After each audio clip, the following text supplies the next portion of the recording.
Hello everyone and welcome to this case discussion series, and today we'll be discussing a case of MRI brain.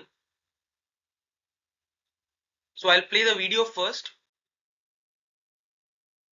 So she's a female patient who's a known case of epilepsy on medication, and these are the T2 weighted images, axial section.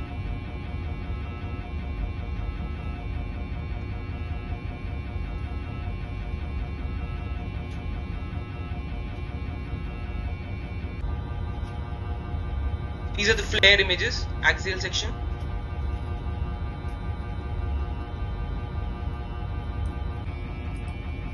This is DWI.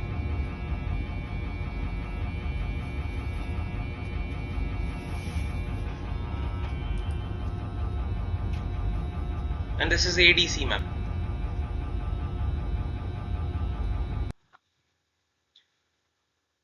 So basically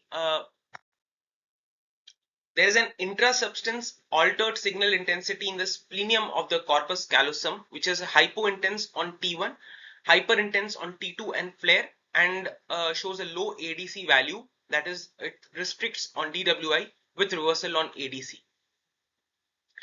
So basically, on T2 and flare, it was difficult to identify that lesion in the splenium.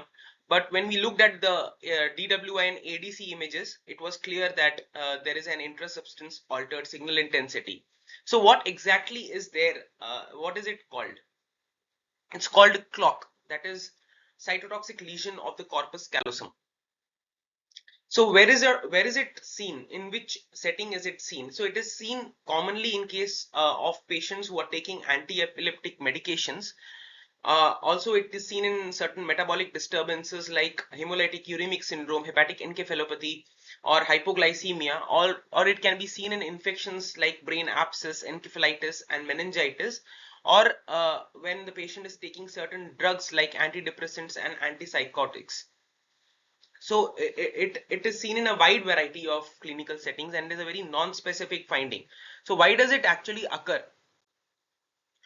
So because of all this, either the metabolic disturbances or the drugs, it causes an insult which causes release of certain cytokines like IL-1 and IL-6, which causes activation of the T cells and breakdown of the blood-brain barrier and activation of the astrocytes, which in turn causes massive increase in the glutamate in the extracellular fluid. Now, this glutamate actually causes influx of water in the astrocytes and the neurons, which are manifested as cytotoxic edema. So in the splenium, that is the splenium of the corpus callosum, it has a very high density of oligodendrocytes, which are expressing a large number of glutamate receptors.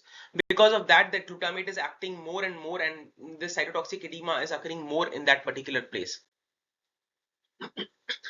So these transient lesions of the splenium are only appreciable on MRI, and these are transient lesions because over a period of time they actually disappear when the underlying condition is resolved.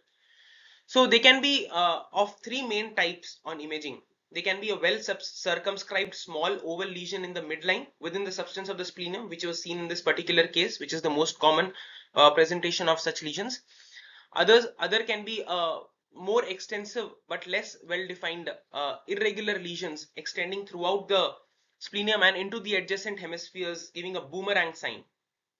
And it can also be more extensive extension anteriorly into the body of the corpus callosum. But the smaller well circumscribed lesions are typical in this setting of seizures and anti-epileptic medications, which was seen in this particular case.